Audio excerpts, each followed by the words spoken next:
வணக்கம். சற்று முன் கிடைக்கப்பெற்ற மிக முக்கியமான செய்தி ஒன்று வெளியாகி உள்ளது. ஸ்டாலினை சுற்றி வளைத்த துணை ராணுவம். தமிழகத்தில் தேர்தல் ஆணையம் கட்டுப்பாட்டிற்குள் வந்துவிட்டது. தேர்தல் தேதி ஏப்ரல் 23 என்பதை அறிவித்த நிலையில் நேற்றே ஸ்டாலின் அவர்களது அதிகாரங்கள் அனைத்தும் பறிக்கப்பட்டது.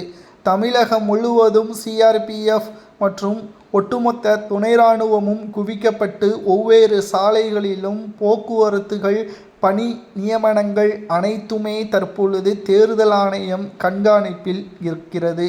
காவல்துறையோ ஐபிஎஸ் ஐஏஎஸ் அதிகாரியோ இடமாற்றம் செய்யக்கூடாது. ஸ்டாலினுக்கு அதிகாரம் கிடையாது.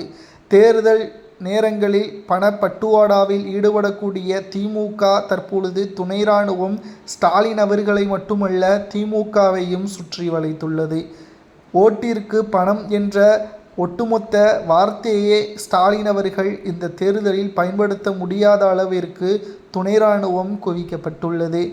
கார் மற்றும் அலுவலகங்கள் அனைத்தையும், அரசு சார்ந்த அனைத்தையும் தேர்தல் ஆணையம் ஸ்டாலினிடம் இருந்து பறித்துள்ளது. ஸ்டாலின் அவர்கள் சாதாரணமாக நிர்வாக பொறுப்புகளை மட்டும்தான் கவனித்துக் கொள்வார்.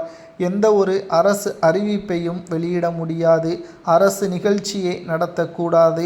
அரசு ஊழியர்களை தேர்தலுக்காக திமுகவின் சுயநலத்திற்காக பயன்படுத்தக்கூடாது என்பதை தேர்தல் ஆணையம் அறிவித்துள்ளது.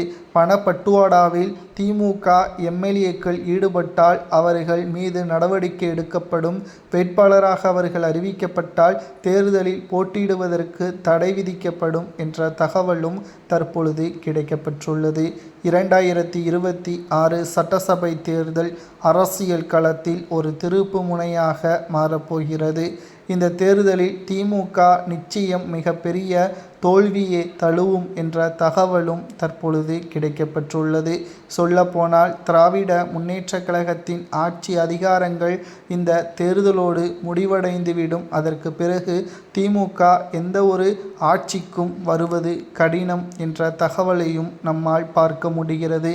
திராவிட முன்னேற்ற கழகத்தின் செயல்பாடுகள் இன்னும் ஒரு சில மாதங்களில் தமிழ்நாட்டில் இருந்து முழுவதும் அகற்றப்படும். தற்பொழுது ஸ்டாலினை சுற்றி வளைத்த துணை ராணுவம் தேர்தல் முடிந்த பிறகு காவல்துறையினர் ஸ்டாலின் உள்ளிட்ட பலர் மீதும் நடவடிக்கை எடுக்கப்பட்டு சிறையில் அடைக்கப்படுவார்கள். அதிமுக ஆட்சிக்கு வந்தால் என்ற தகவலை எடப்பாடி பதிவு செய்துள்ளதும் குறிப்பிடத்தக்கது. மேலும் திமுக ஆட்சி அதிகாரங்கள் பறிக்கப்பட்டது. தேர்தல் ஆணையம் கூறியது தேர்தலில் பணப்பட்டுவாடா செய்தால் திமுகவிற்கு என்ன தண்டனை கொடுக்கலாம் என்பதை கமெண்டில் கூறுங்கள்.